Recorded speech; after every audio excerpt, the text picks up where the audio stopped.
Hello, Australia, and welcome to the BAP. It is the 11th of December, 2016. We are broadcasting from the Progressive Bubble for the time being, unless we get shut down by a new rightist government in America, or am I thinking that we have more of a presence than we actually have? Yeah, I think you're over-exaggerating, perhaps. Quite significantly. Perhaps our visibility to the people that we dislike. I don't know if you've checked Donald Trump's tweet feed lately, but he's been talking about Frank.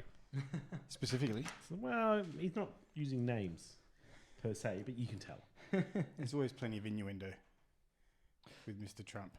Gentlemen, douchebag filter, what have we been watching? I have just finished watching season 1 of The Man in the High Castle, which is really good. Like, really good. And the second season comes out on December 15, 16, something like that. So now is the time to get into it if you want. I put it up there with The Americans now. I like it a lot. That's a big that's like my favorite TV show. There's two TV shows that I'm going to get back into, Americans as well. I haven't caught up with that yet. Oh, that's also very good. Arguably better, actually. I'm now that I think about it, it's better. But Well, it's still I'm definitely going to give Man in the High Castle a second shot. I saw the first 2 episodes and it just seemed a little bit formulaic initially, but if they're improved... It starts out formulaic. It really starts to investigate. Just, oh man, all the character interactions are so good. And the characters that play the Japanese overlords and the head of the Nazi command are really, really well acted.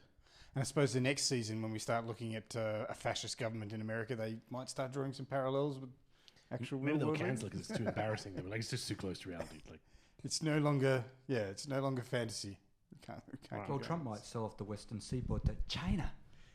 I don't think he's big on selling things to China. He might maybe sell it to Taiwan. Russia, maybe? Yeah, wow, Putin's a great guy.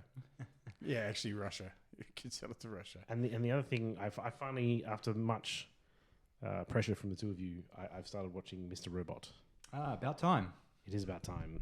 That's also really good. I quite like Elliot and his monologue. His internal monologue is very funny. Sometimes when it plays out the scenes that he's imagining it and then it cuts back, you're like, God, I wish you had said that. God, I wish that had been what you went with because that was beautiful. So were you hooked off the first episode? Oh, yeah. I think I started watching it about 11:45 last night. I watched 2.5 episodes, like back to back. Was that good? I remember a review that I saw. It was on some geeky podcast that I listened to, and someone there who's a fairly hardcore hacker described it as one of the most accurate portrayals of an anarchist hacker that he'd ever seen. So it was quite. There's even a joke in the movie where he's in the TV show when he's in his withdrawal symptoms from his addiction, and then they're watching bad 80s hacker movies, and they comment. They're like, "I wonder who's going to make some shitty TV show for this next generation." Spoil the myth of the hacker. That was wonderful for me. That was a good moment. Tongue in cheek, ripping the piss out of themselves. It's quite good. So I've completed the first season, Mr. Robot, and I'm not sure if I'm going to watch the second season at this point. I probably will eventually, but I'm not gunning to watch it, even though I have it readily available to access. The way the show finished off and sort of resolved some of the ongoing questions you have going for those shows, like, man, there's not enough a hook of me to go into the next season. It's not like a Blake 7 moment, is it? I'm not familiar with Blake 7. Blake 7. That's the best ending to all TV shows ever. Oh, okay. Everyone dies. Except for Willem. Well, even then, he's basically like, he's surrounded, there's guns pointing at him, and then it goes to black and you hear gunfire. And you're like, he's dead too. Yeah. I mean, there's enough unresolved questions there. One of the things I didn't like, unless I hope they're going to deal with this in some sort of interesting manner, was the escalation of his best friend, the blonde girl. I can't remember her name at this point. Of how her trajectory through the show. Sorry. Almost had a spoiler there. Yeah, so I was unimpressed with her trajectory. It didn't quite make sense. And I was going, okay, what are you doing with this? This makes no sense why she's going in this direction. But I thought it did with the revelation that came up a bit later. I still wasn't sold. Okay. Yeah, I thought it... I've quite enjoyed her so far. The game's the show's a little bit surreal, so it's a little bit hard to... I'm wondering if that's one of the little onion layers that still needs to be peeled off to reveal a bit more. But yeah, I'll be checking out the second season, but it took them long enough to come out, didn't it? It was like more than a year. I have no idea. I didn't start watching Mr. Robot when it Speaking came of out. which, when's The Expanse getting its second season? That's well overdue for. They've changed networks to Netflix now, so I don't know. So yeah, it could be coming out anytime. Could be a while. But Netflix is just showing the first season now in full, so I imagine they're doing that to build up hype I hope. for the inevitable second season. So last week I told you that I was watching Preacher. I've actually put that on hold, put that on the back burner temporarily because I did a slight deviation into what some might consider a cheap and nasty AMC new show, or relatively new, called Into the Badlands. Oh, I didn't like that. You didn't like it? No. I started watching As I that. said, I did say it was a bit cheap and nasty. No, I like the concept a lot, and the choreography of the fights is really good. It's fucking awesome. I just actually. found a lot of the characters difficult to believe. Yes, they were a bit... There were a two-dimensional. lot of depth. Yeah. It was very much. It was beautifully shot, and the choreography is wonderful. It's Yeah. just typical AMC style. The fucking writing, man. The fucking writing. I think I got through to. I got 6 episodes in or something where he's. There's only 6 episodes in the Is pilot there? season. Okay. I might have seen the whole thing then. Yeah. Where you see it through and he's just about to go off. Like there's that other place that you don't seem to know. Because half the problem is you don't know where this little area fits into the Yes. wider world. It's really kind of crazy. And you're getting the feeling this is just some backwater that there's other stuff going on. But and you get a hint of that at the end of that last episode. But I mean, for me, it brings together that sort of Chinese kung fu sort of culture with Western. Southern plantation culture in its wacky blend. But yeah, like for instance, the character Quinn, I just find him astounding. Quite enjoyable to watch that sort of Southern accent that gets put on and that Oh, whole yeah. weird Southern feudal system going on. Yeah, there's all Yeah, sorts mixed of with Chinese kung fu. there's all sorts of cultural blends going on there, which makes you wonder how the hell Is this that world cultural appropriation, as they call it? got possibly, but just makes you wonder how this world came about as well. They which- don't really delve into that. So, is this show derived from a book or anything, or a comic or know. anything like that? Don't know. I also don't know. I think it might be a comic book, Oh, okay. but I can't back that up at all. I sort of get the feeling they just come out with a concept and they're writing on the run. That would That's be why terrible. there's not a That would lot be of like Lost backstory. all over again. God, I hate Lost. I never watched all of Lost. I didn't see the last. I don't anything understand- after about season 2. I have good friends of mine who love everything J.J. Abrams does, and I just they all start off really good, and then they just peter out. Well, and he some gets of the bored and reviews starts I on was the project. talking about when Westworld was coming to its conclusion, the season conclusion, they were saying if they do a Lost on this, I'm going to spit. It's Yeah. like- So that's become a cultural meme now. Yeah, it is, Wow, do a Lost. do a So it's a bit of a deviation for the douchebag filter. I'm going to talk about a game because I usually don't talk about games. I don't play them, so that's usually it's you two guys going on about. I play or watch games. I watch a lot of games these days as Well, well. the latest release from AMC Corp, which delves into the RPG styles of the fifth dimension. That's you guys. This time it's me, and I'm talking about Doesn't sound like us. a new game released by Blizzard. I know you're fanboys of Blizzard. Little bit of Overwatch. it. Yeah, I played that. I like it. So I came home. My nephew was playing on his PS4, and I saw him playing Overwatch. I went, "Ooh, this looks like Doom. I can get into this." Franco. Yeah, Did you just miss a couple of decades? Yeah, pretty much. Where you That- didn't see. The last time I played games was Quake. But there was a whole evolution of first-person shooters. Yes. And been constantly Totally missed them. Okay. yeah. Overwatch. I haven't played it yet, but the one thing that it got me from the sort of the gameplay that I've seen so far is it looks like something I could almost manage. First-person shooters and I do not agree. You know, you say that. Some of them are fine because they're typical first-person shooter ones, and then other people have got melee weapons. And I don't know if you've ever tried to do melee fighting ever in a first person. It just I doesn't haven't. work. Yeah, I never It doesn't. It's terrible. So some of them are fine, and others are just like, well, I can't play this guy. I don't know anyone that can play this guy. And then you just get trounced by someone playing that guy, and you're like, God damn it! These damn kids, get off my lawn! But it does look good because it blends one of my favourite sort of genres, which is the MOBA, which is you all You have to your- break that down for Frank. It's another thing. It's another version of a similar game where you're on a team-based game, but it's a top-down view of your character, and you're playing.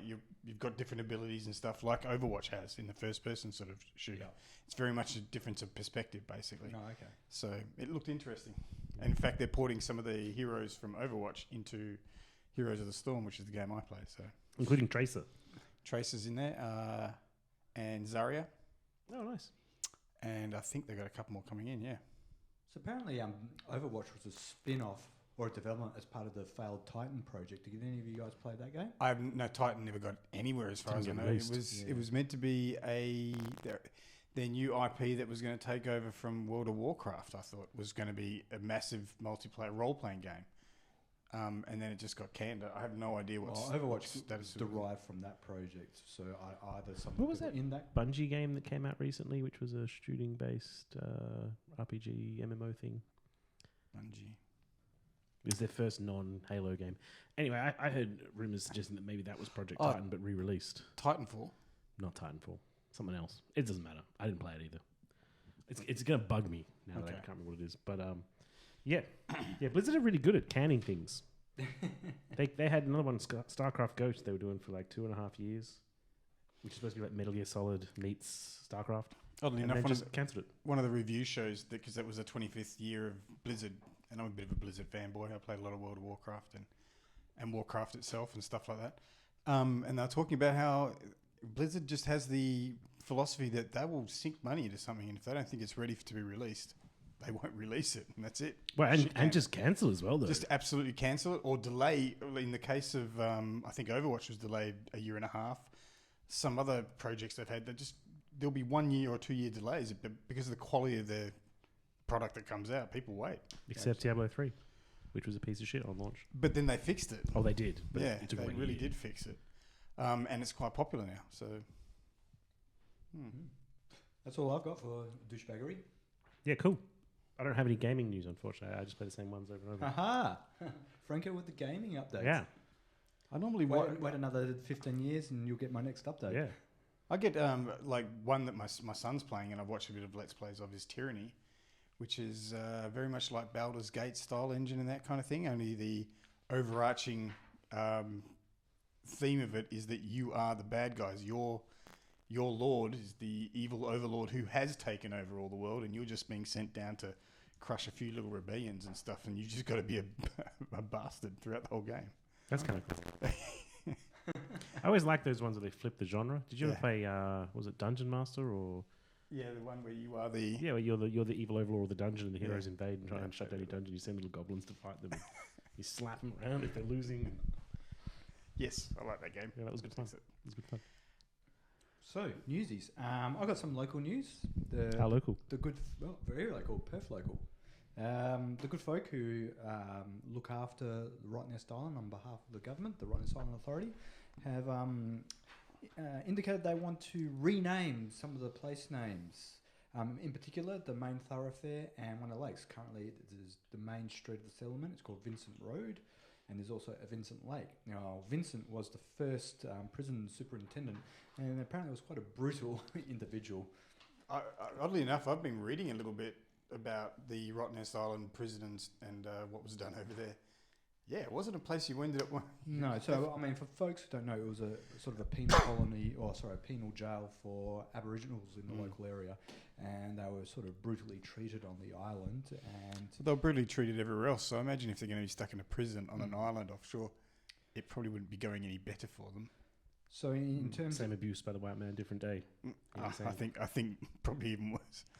so as part of plans for the continuing reconciliation that the authority is doing with the local Aboriginal communities, they're doing a lot of endeavours to sort of recognise Aboriginal history on the island, good and bad. And taking Hitler's name off the main thoroughfare is probably the best way to do it. well, not quite Hitler, but yeah. Goebels Lane. Matter of perspective, probably.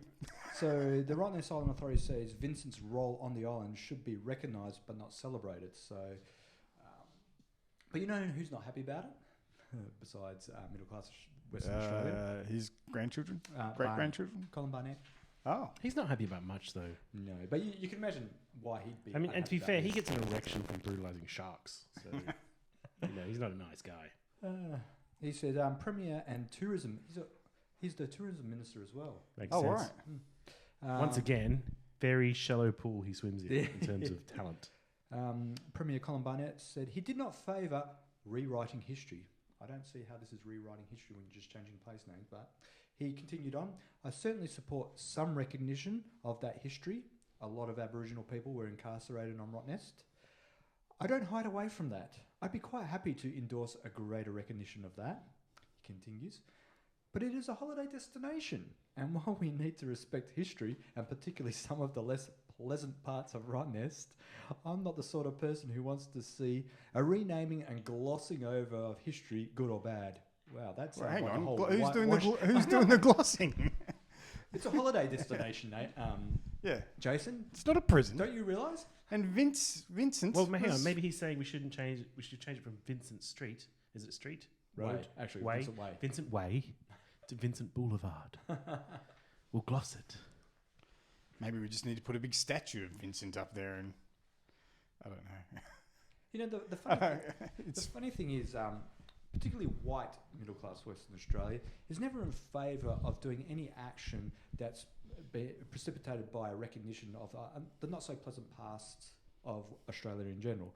But if this was a move to, say, rename Vincent Way to, say, Governor Sterling Way in recognition of one of Western Australia's first governors, I don't think necessarily middle-class white Western Australia would be so up in arms of it necessarily. So what you're saying is it's a marketing failure.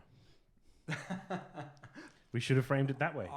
We're not getting rid of the Vincent Way because of white guilt. We're going to change it to. No, I think the people involved specifically want people to know why they're taking Vincent's name off it as well. I mean, it's probably why they go.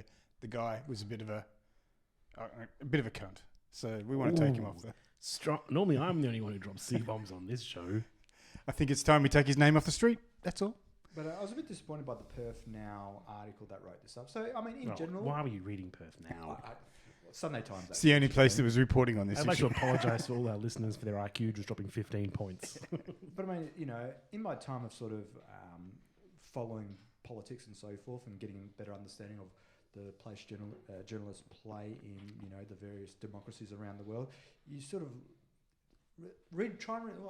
look at the way that journalists frame their articles, and you start getting a feel of who they're trying to reach and what sort of dog whistles they may or may not be blowing in the article. So when you read the article, overall, you get the idea that they're talking about there's a brutal superintendent of a jail, the Rottnest Island Authority wants to rename it, and some politicians aren't happy about it. But they throw a lot of incendiary language throughout the article, which is there to trigger their readership, who are going to viscerally react to this.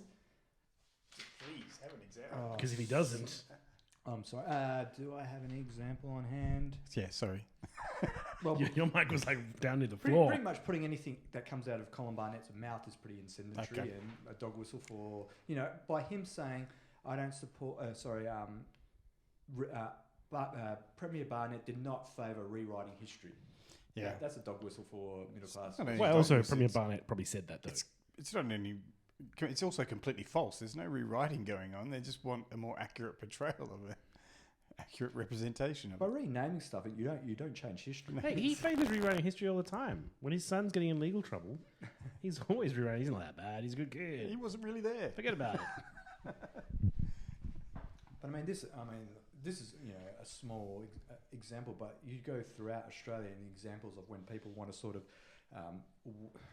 politically correct issues. That's another one which gets the right or middle mainstream Australia very upset. Particularly Corey Bernardi. Does Colin want a safe space, and assuming that would be Rottnest as an entire safe space for right wing? For politically correct safety. They should call it Right Nest. Right. It's the right wing's holiday destination. Right I did not say Nest. Right Nest. Right Nest. But now that you mention it, it's a way better joke. But yeah, And also, that would go with the Hitler way. Did not see that coming.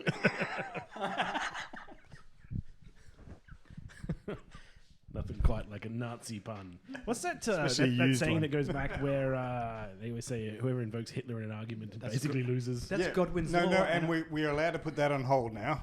Are I we? think Trump, I've heard this dialogue and people going, no, Godwin's law does not hold now. I'm You actually going to have be talking able about to-" Godwin's law, funnily enough, later on. But do Go. carry on. Well, that could be a segue to talk about now if you would like. Okay. Did I tread all over your... I wasn't making a point. I was just staring at my paper to work out what I brought with me. So It seems to be a shopping list. that is an excellent segue, actually, for my next point, because so Godwin's law is an internet adage asserting that as an online discussion grows longer, the probability of comparison involving Hitler approaches 1. I didn't know that was actually part of the law. I just thought it was just that that lose case scenario where if you invoke Hitler, you lose. Come on, think about this, right? Imagine you're on eHarmony. I agree with that. I absolutely agree. You're on eHarmony. You're talking to a lovely lady. As you continue to talk, the probability of Hitler coming in the conversation approaches 1. Doesn't matter what you're doing online. Doesn't matter what you're doing. And there's truth in what you're talking about, Jason, because apparently Godwin used this as an exploration of memetics. So a meme is actually a unit of culture, similar as a gene is a unit of your DNA. A meme is a unit of culture. So Godwin's law does not claim to articulate a fallacy. It is instead framed as a mimetic to reduce the incidence of inappropriate hyperbolic comparisons. So the idea is the idea of him promoting this law was to get people to think a bit more readily about making a Hitler comparison without knowing the history behind, the Nazi Party. And also not immediately leaping to a huge Nazi comparison when the guy is simply saying, I'd prefer that you don't sit at the back of the bus. I'm just saying, right now, I feel like you are acting very much like a North Korean dictator. I'm not going to compare you to Hitler. I'm not. But you're Kim Jong-uning the shit out of this point. So now that we've clarified Godwin's law, I'm going straight to brown shirts. and I can see how you're circling back. I know where this is going now. Are you talking about the Green Army? No. The actual browns. The brown shirts. I think they were the Sturmflügel. I can't pronounce German, but the Stormfront. So the brown shirts function as a paramilitary ring of the Nazi Party. Their primary purpose was to provide protection for Nazi rallies and assemblies, as well as disrupting the meetings of opposing parties and paramilitary organisations. Sounds a lot like Trump and his encouragement to get people out there monitoring elections. There we go. So I think we've laid the groundwork to make a fair and accurate comparison between some of Trump's followers, and particularly what I'm going to get at is what he's been doing on Twitter and the reaction between some ardent followers of his and the Nazi brown shirts. Because you've probably seen on the news just recently what's his name, Chuck Jones, who was the president of the steel workers in Indiana of Carrier. Oh yeah, okay, yep. He went on. I think it was on the CNN. So this is the leader of a union of a bunch of the people that actually had their jobs supposedly saved by Trump. And he called out Trump, saying he lied through his pants on many of the aspects of that deal. Yeah. Lied through his pants. I don't think that was the exact quote, but something along those lines. Phrasing there. And Trump went to personally attack him on Twitter. And I don't know if he was followed up with death threats or anything like that. But in a case last year where was this? Last year, Lauren Batchelder asked at a conference a question about reproductive rights and gender wage gap, adding, "I don't think you're a friend to women." Later that night, Trump went onto Twitter and attacked her, calling her an arrogant young woman who questioned me in such a nasty manner. Literally 30 minutes later, she was subjected to death threats, and as time progressed, her contact details and photos were shared around the internet. Oh, she got doxxed. So you know who'd be okay with that? Being doxxed. Adam Baldwin. Is it Adam Baldwin? Who's the one that likes doxing? Yeah, Adam Baldwin's the right-wing asshole. Yeah. What a douchebag. So, I mean, what I'm starting to see here is sort of a similarity between what the brown shirts were about and what's starting to happen with this following of Trump. Now, I'm not suggesting that Trump's organised these ardent followers. I think they're pretty much self-organising. they're self-organising, but there's going to be a crossover where Trump does become aware that what he does on Twitter directs these people. Yeah, but it was like when he got asked, when there were people saying having a meeting, and it was by this right-wing group. Can't remember the name of them specifically. And they were finishing off the meeting with "Heil Trump, Heil victory," and saying these things very specifically. They actually use the word "Heil." Yes. Yes. Amongst other strange analogies. And when Trump is asked about it, he asked about these racist comments, like the racist comments that they were saying at these meetings. He goes, "Oh, I really hope they're not being inspired by me. I really hope they're not being." He knows exactly what he's doing, and he knows who he's triggering with these words, but then he won't take any responsibility for it. So I mean, he must get some sort of enjoyment wielding the powerful weapon of Twitter, knowing that what he says on there not only gives him a secondary bully pulpit, but that people will act blindly on what he says, take their own initiative on individuals he chooses to attack. Like that. So he seeds the area with false information. It's not just Trump that has that. No, it's not just Trump, but what we're saying is that it's a very real phenomenon. And it's not just Trump. I'm sure if Justin Bieber got in there and said something against someone, there'd be an army of loyal believers that would. But I think this is would chase them down as well. This person has one of the most prominent positions in the world and has this like legion of attack dogs on tap by merely jumping onto Twitter, but yet total deniability because, hey, I just posted on Twitter. I can't help what people do based on that. Exactly right. But, I mean, and it's not like this is unprecedented. There's that whole anti-social justice warrior, men's right activist type of things. They were all pioneering all this doxing a little while ago. So for the uninitiated, what's doxing? It's where your personal documents, address and stuff are published to the internet. All your photos. Yeah. What just happened? Just anything that can identify you and gives you usually a bit of a fear for your own safety because you go, well, they could find out where I am. And this also has a relationship to what's been happening with fake news. And we saw just like a couple of days ago, based on the Pizzagate fake news story, that an individual went into the actual pizza store with a rifle. Yeah, so the pizza store was named in a fake news article about a child sex ring, pedophilia ring, being run by the Clintons out of Comet Pizza, which is just some suburban pizza place. Hang on. But CP, Jason, Comet Pizza, child pornography. Yeah. Well, I'm sure those. Come on. I'm sure those it's connections were made. And, you go into Comet Pizza, you order a cheese pizza. And what do you think you're going to get? Ever since the Macedonian fake news mill churned this out, they've been getting randoms coming in, and then it sort of climaxed with one particular guy who came in with a gun and fired off a shot. Yes. He surrendered peacefully when he realised there was no basement. No basement. They said, I need to see your basement because the basement was named in the article. And there was no basement. They said, we haven't got no basement. You know that Donald Trump has claimed he's the victim of a fake news scandal himself? This is rich. Because of a CNN news item which said he wasn't going to not have credits on the new Apprentice series.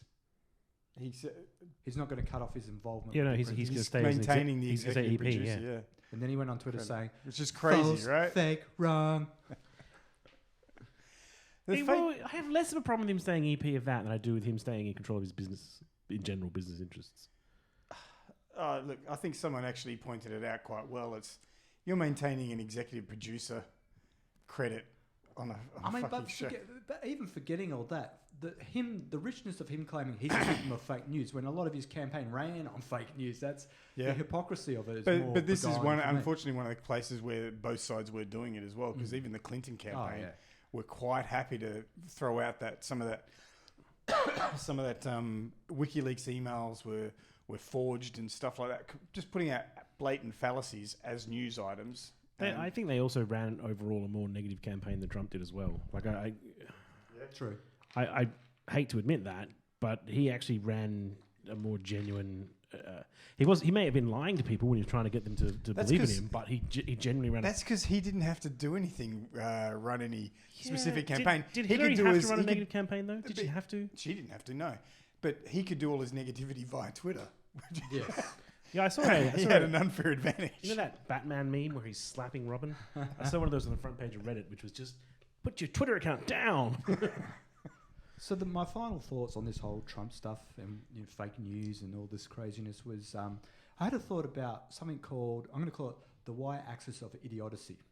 Now, I have a lot of discussions with people who consider themselves to be on the right, but I've come to the thinking that these people aren't right on the right and they're not conservative. At the moment, when we talk politics, people have the x-axis. You're either on the left or on the right. But I don't think that quite defines where people sit, because you need a y-axis to sort of denote your how much you know about politics. Are you an idiot? Do you believe fake news stories? And so you can be informed left, informed right, or ignorant left, ignorant right? I think it's not about that. Where do you sit on that y-axis to be... will determine how legitimate you are on the x-axis. So whether they're adopting positions simply because they heard that position, or whether they've thought about it and arrived at that position, whether they've just absorbed that position from culture or something like that. from their parents' example. I've always They seen haven't it actually thought things whenever I through. look at the political axes, you always get left and right being progressive and conservative, and then the y-axis is generally authoritarian And and liberal. liberal. Yeah. Because a lot of people who are, you can be conservative but authoritarian, and you can be the libertarians are generally conservative and also stay the fuck out of my business. They're quite liberal. So there probably needs to be some sort of an information, like a third or even a fourth axis. Really?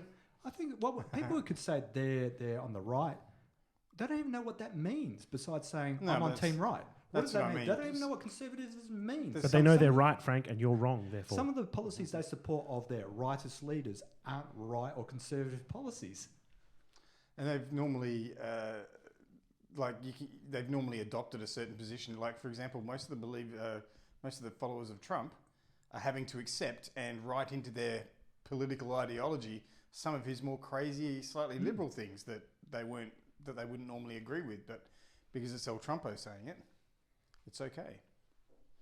Like, for example, they've yet to come to terms with the fact that he's putting Goldman Sachs in charge of the Treasury and stuff like that, and all The Billionaires Club. That's The- Billionaires and Generals Club. That's so all the who run people and the fact cabinet. that instead of draining the swamp, as they keep saying, he's putting all these old Bush people and 1990s Republicans back in charge that were essentially establishment as well. So, but those things they can justify. You know what I mean? They can justify them within their ideology somehow.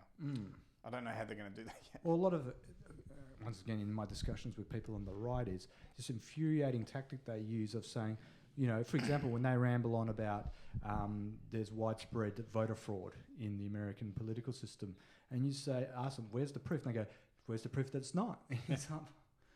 My God, where's the proof that there's no aliens not flying up in the sky? This is reverse logic they're trying to argue with. It's Their idea of widespread voter fraud, when you really drill down to it, normally seems to come down to them thinking that undocumented immigrants are coming in and swinging the vote against them. They choose positions they ideologically want to believe are true, and then obfuscate the facts to fit with that, or challenge you to prove them wrong on a position that it's very difficult. It's funny how burden of proof Yeah. suddenly switches sides. You got to remember, everyone has their own form of cognitive dissonance. We're all victims of confirmation bias. If you genuinely believe something, you will look for evidence to back that up and ignore any of the counter evidence. I genuinely believe Donald Trump is an orange idiot, and I can point to a large amount of information that backs me up on that. But then recently this week, I had someone point to other information that maybe he's not an idiot. He's definitely orange. I've not seen anyone counter the orange point yet. But with his accepting the phone call from Taiwan or making a phone call to Taiwan, he was briefed before that, allegedly. And that was an intended move on his behalf. But so you on the x-axis, you sit on the intelligent portion of that axis. Therefore, even though you're on the left, you're not blindly following, dogma of the left. You will question the propaganda that more extreme elements of the left put out. I also don't sit neatly on the left or the right, though, because I'm very much a believer in I'm almost a libertarian, for the most part. I hold true with a lot of the social policies of the Green parties. I'm very much pro-nuclear power. I think that their stance on that is just utterly wrong. I am a big believer in small government stay the hell out of people's lives. Marriage should be a contract between two Nuclear people. power. Wow. There's a lot of That's a strange area to stick your flag in that. No, the Greens are very anti-uranium mine. They're very anti-nuclear power. It's wrong. I think there's a good reason for it. Wrong. Anyway. No, there's a lot of good, valid reasons wrong. why nuclear power is a valid and sensible power option. The problem is that humans manage the program and are very fallible. Yeah, but except if you ever want to get from this planet to another planet, you're going to have to use nuclear power. And we need an off-site backup. Or humanity can be taken out by an asteroid. Therefore, nuclear power. Sorry, all other arguments are inaccurate. So who gets to hold on to all this I nuclear don't stuff? fucking care. I heard Exactly. this guy. I heard this No, guy. that's fucking No, exactly I'm it. making a suggestion. Who I've holds heard on this to it? guy. No, Jason's advocating that clean coal will get us to the moon. I'm saying there's this guy, Vladimir Fracking, Putin, my friend. might have heard of him. Fracking is the future. Did you see the Australian government's likely being sued by Gina Reinhardt over the fracking thing? Oh my god. I'm not For surprised. denying, I think it was New South Wales denied fracking, and they're now being sued by Gina Reinhardt and a bunch of other people for lost profits. Even though she's not currently involved in fracking. That was just this week. But Yes. she thought about getting into it, and that was enough. Yeah. Yeah, Victorian company. Victoria banned fracking, onshore fracking, I believe. And this company I think they sunk 50 million into investing it. Now they want to claim billions in future potential profits. Yeah. And if this is a case study for the TPP, if ever I've seen one, this is exactly the kind of thing they want to push through. So that other companies, it's interesting though because it's an Australian company, so it wouldn't be covered by the TPP. No. But what I mean is they're trying to claim it in within our law, and TPP would give that kind of projection, would project that power out to every other company. I very much hope they get told to fuck off by the High Court. Apparently, Trump has shut it down. So the TPP, Donald Trump's not all bad. He's not all good either. Okay, he's the man in the high castle. He's not the man. Do you know what's interesting? I'm going to spoil this for you. The man in the high castle is Adolf Hitler. That's the man. As far as I can tell, he's the man in the high castle. Woke Hitler. You know that castle? The big white castle in Austria, the new or whatever it is. Can anyone do It's a that Hitler castle. impression?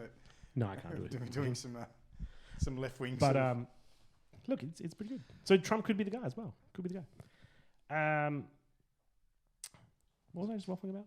I can't remember. I'm done though. I'm out. I've gone I'm down not out. rabbit warrens, so it's up to you boys now. Well, hang on. Just while we're Oh, on the right wing Trump nonsense. China thing, yeah. While we're on right wing nonsense. This could be a very long show then. That's all we bring every week is right wing nonsense. I know, but this is just because these are just a couple of very brief things. Germany, specifically Angela Merkel, is looking to introduce a bill to ban the wearing of the full veil. I did see that. Yes. So this obviously affects Christian brides as well. They're not allowed to wear full veils. Only for that day, of course. So bringing in, it's clearly a political move because there's something like that they estimate in the order of 200 or 300 people in the country who actually wear a full burqa. The thing about that is, right, you can't wear a motorcycle helmet into a bank. There are certain places where you can't have your face covered, and I'm fine with I get it, but I mean, do we really have a spate of fucking burqa-wearing criminals running around? I haven't heard of it. They're saying it's necessary for security, but I have not heard of anyone running around doing these things in a full burqa yet.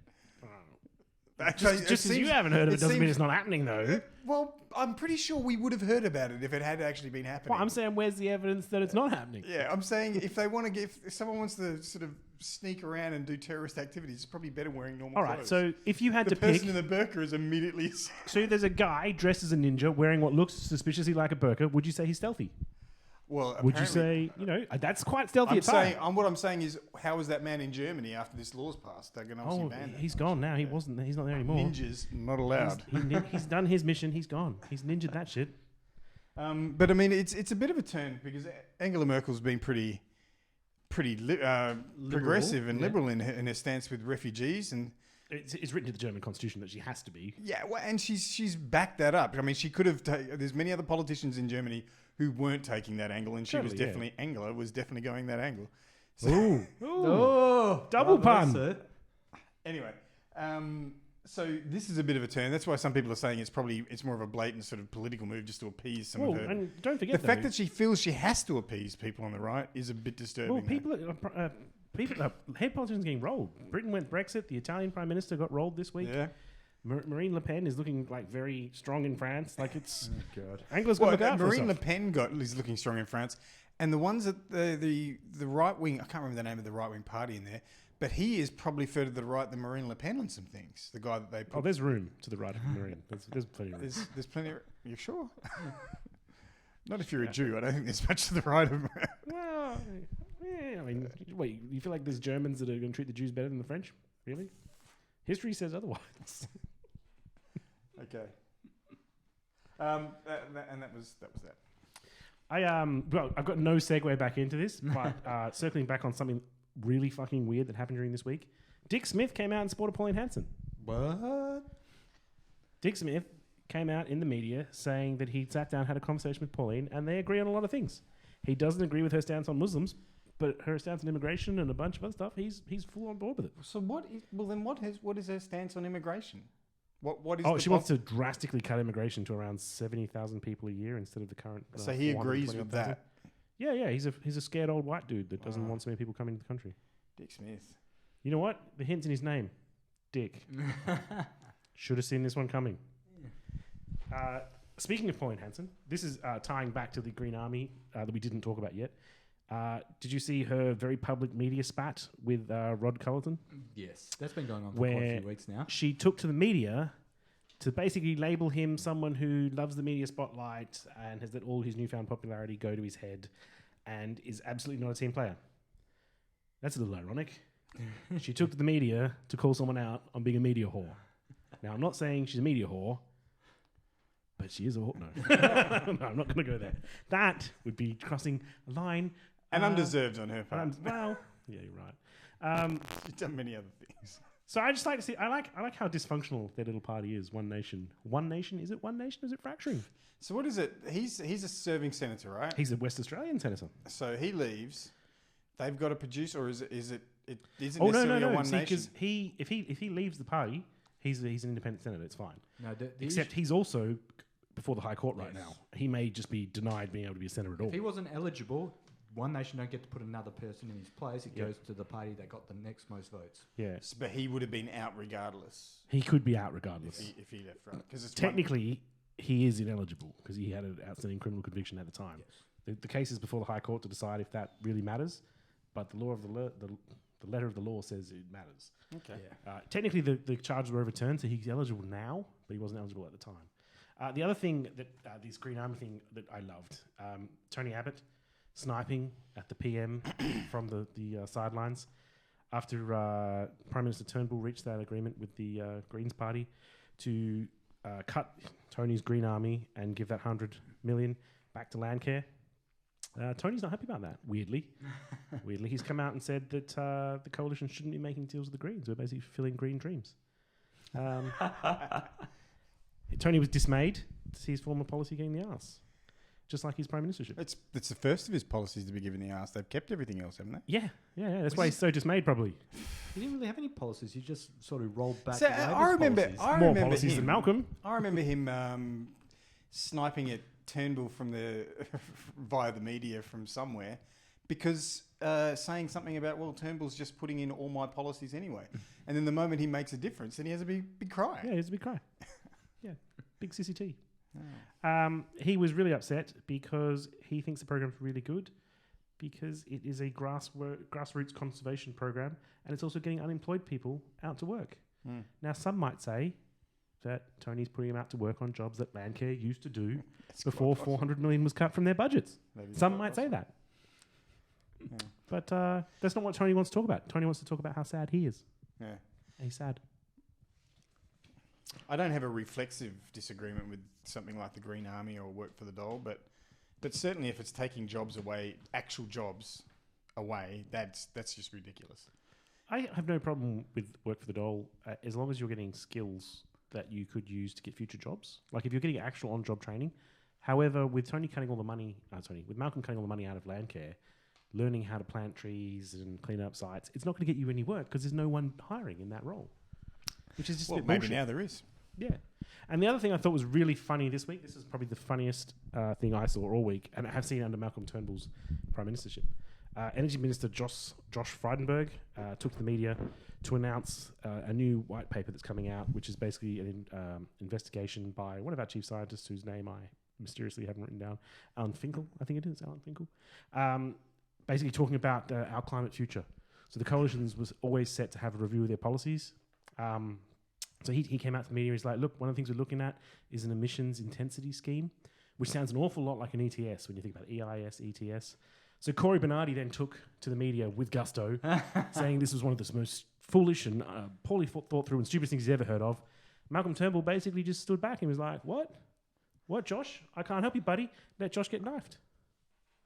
In fact, an interview I saw with Malcolm Turnbull was saying that he didn't see any need to change because they were going to meet their requirements as per. No. This is the crap he was saying. I'm going like, you're not going to meet them? There's no way you're going to. This very white paper that the government is going to release, and they may just pull the paper altogether. Says So they have no chance of meeting it. Yeah, he wasn't just not backing up Friedeberg. Yeah, no. He was fucking. Well, he initially. Well, you're jumping ahead of my story. Sorry. So when it finally came back to Malcolm in the media, he was like, "Hey, you got to talk to the minister in question about this. Has nothing to do with me." Just said about let the attack happen on his boy Josh, and then later on, Malcolm Turnbull, as you know, came out and said that, and he also said, "I have never before been in favour of an ETS." He was actually when he was leader of the opposition. He was in favour of an ETS. He tried to work with the government of the day to put one through. I reckon all our politicians are taking lessons from Trump. Yeah. So anyway, so this is, when the next COAG meeting comes up, the recommendation put forward by our head scientist is going to be to implement an emissions intensity scheme so that our major power plants and coal producers are given a reason to move away from coal power to something like solar or wind power. However, the government's policy of the day now is to not support an ETS or an EIS in any form, which is good, right? For the children. The one thing I don't understand about the right is why they oppose this. You know, their kids are going to have to live on this nation too. They already feel like it's overcrowded. If it's overcrowded now, mate, wait till the sea rises a couple of meters. It's because the first thing they throw out there is the threat of price rises. And that's same report actually says that our power doesn't matter cheaper. what that fucking report says, because Turnbull definitely I think said it in does. the same fucking interview, Turnbull turned around and said it will definitely raise the price of energy, and it's just like Turnbull's proved himself to be a bigger dick than Dick Smith, which is huge. I'm going to be hyperbolic here, but the right. You're going to call him Hitler? No, I'm not going to. Godwin's law. The right is all about ideology, not reality. So basically, they don't really care what the facts are. They want to doggedly go to an ideology that makes their mates richer, be down to everyone else. There was a really good discussion on one of the podcasts that I think you might have listened to this episode, where they're talking about how the right has this home ground advantage in that part of their ideology is that big government doesn't work. So when they get into government, they do whatever they want to make it look like government is not achieving what it needs to achieve. Make everything fall apart if they want. It doesn't even have to fall apart, but degrade everything. Come out and go, look, see, government cannot work. Yeah, and this is what they're doing with the ABC at the moment as well. Yeah, underfund it. I mean, they put a former News Corp person in charge of the ABC. She's now hiring in more people from Sky News and stuff to help them cut budgets and slash. Because they're not interested in making it work. Yeah, and I reckon the ABC won't survive. Like, ultimately, they're just going to make it look so crap and like a waste of money that we should cut it. And this is a good way to segue to what's happening with Trump's cabinet picks. Yeah. Because, he's in touch with the middle class, the people that are feeling the pain in America. He knows what the trials and tribulations are, the Rust Belt. Franco needs sarcasm italics around this. That's why he's getting his billionaire mates and generals as cabinet picks, because they understand the pain. I actually heard him on an interview he was saying, I've been criticised for picking billionaires. I don't know what they're talking about. These billionaires, they've made their money. I want rich people on there because they're working for $1 a year as the cabinet picks. Yeah, he reckons they're doing it from an altruistic perspective because they're not going to get paid much in their current jobs. Are you fucking kidding me? As if they're not making money out the other end. So, Department of Education is going to be headed by Betsy DeVos, who made a fortune from a pyramid scheme. She's one of the her husband was the founder of Amway, and her brother, Eric Prince, the founder of Blackwater. She doesn't believe in nursery firm. She doesn't believe in public education. Yeah, that's why right. you put her as the head of it. And they put someone as a climate science denier in charge of the EPA. Yes, yeah. And Scott Pruitt. Oh, yeah. He was the Attorney General for Iowa, I think it was. It was actually suing the EPA because they didn't want to implement federal regulations. So he's the one that wrote the book on how to beat the EPA. Yes. Which Trump will just turn that around and say, well, clearly he is the best man to armour the EPA against people like him. Well, not surprised that Trump campaigned saying he doesn't believe in the EPA. Yeah. Keep a few bids. It's going to be gone. Because that's how you protect the And our favourite Ben Carson in charge of housing and urban development. It's a bit tragic because that was mostly Nixon, wasn't it, the EPA? Yep. Yes. He put it together. Yeah. He had a gun held to his head by... I think, I don't know if you should make jokes about presidents and guns to their heads. We obviously we're too young to realise it, but apparently the social movements back in the late 60s, early 70s were incredibly powerful enough to make someone like Nixon form the EPA. Nowadays, we can't even stop Trump from tearing it down. I just can't believe that someone can successfully campaign on the notion that you don't need an EPA. It's stifling business. It's like, don't you want to drink clean water? Don't you want weird, isn't it? breathable air? And it baffles me. This is why I can't take arguments from... Now, I say the right, but I meant at the bottom part of the axis. But so you when can they argue to me why Trump's going to be good for America, it's like, are you mad? But, I mean, you can make rational arguments against why you should tear down the EPA and why you should want clean water and stuff like that. Those arguments never get into the mainstream media. They never make it there because no one's paying them to be there, if you know what I mean. So we have these arguments on a micro level, convincing one person at a time and saying how much of an idiot they are. Probably not convincing them. No. But no one's hearing it in the broader sort of circles. You don't hear why climate change is happening and all this kind of stuff. You barely get any mention on the mainstream media.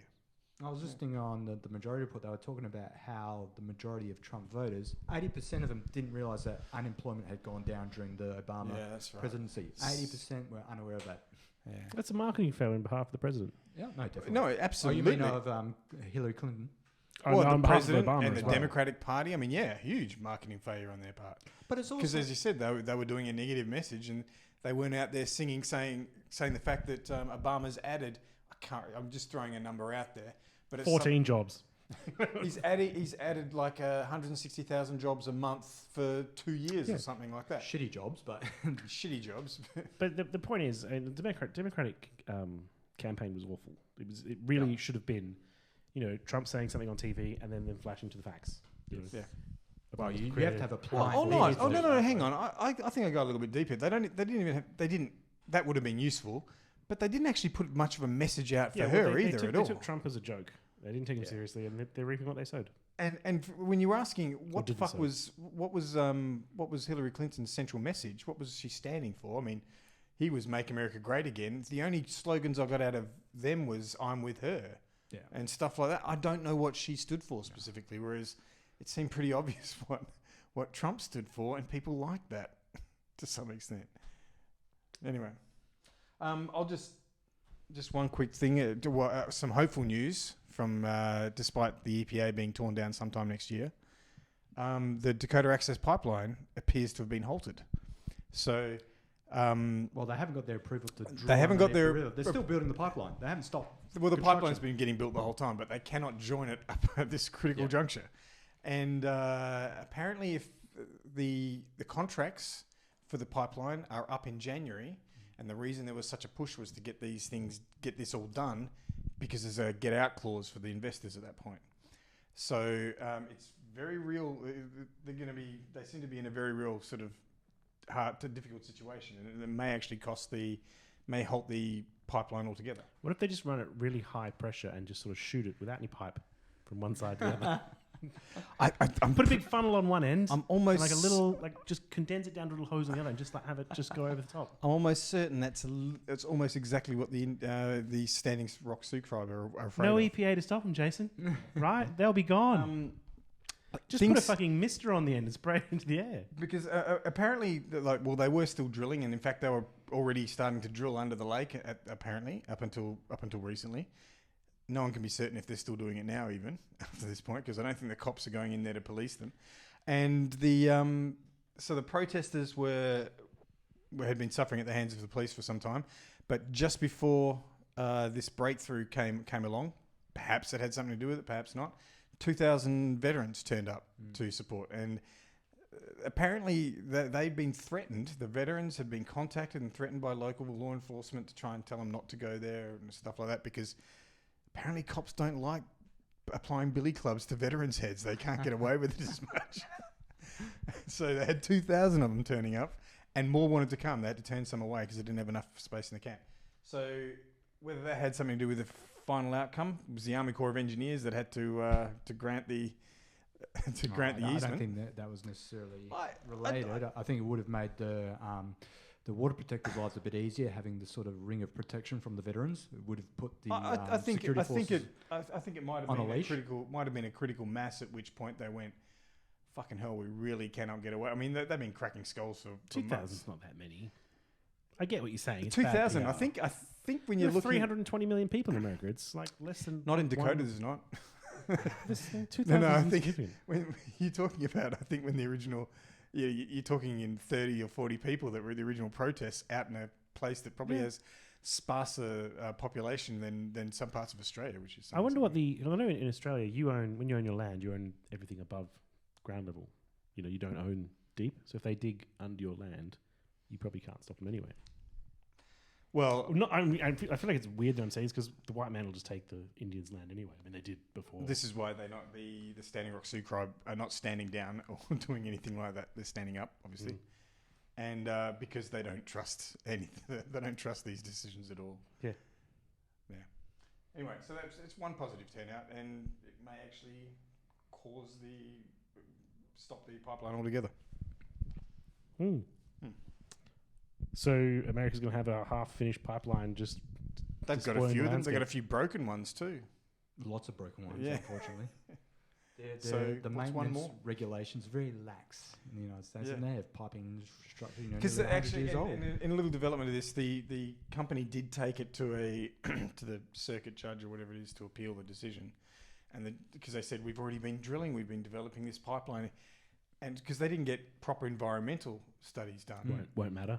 Well, it Got it- would got it it in wouldn't have EPA. mattered if no one had been drawing attention to it. It would have just gone ahead anyway. But they were trying to say, look, we're trying to get this through, and now you're demanding all these environmental impact statements. And they said, judge said, it's not my fault you didn't get them done, and turned them around. So that was it. I quite like that little sentiment. Good judge. So if you're gonna play it dodgy, Now you're and- demanding these things. Actually, we've been demanding all along. You just didn't do them. So that's right. If you're gonna get these acquire these sort of imminent domain through dodgy mechanisms, and then you come undone, you can't cry foul and go, what we didn't know. Anyway, but I'm white.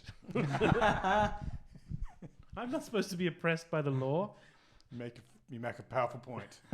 Move along, sir. That's all I got. I'm done. Oh, thank you for listening, Australia. I've been Franco. I mean, Jason. I've been Dean, but at normal speed.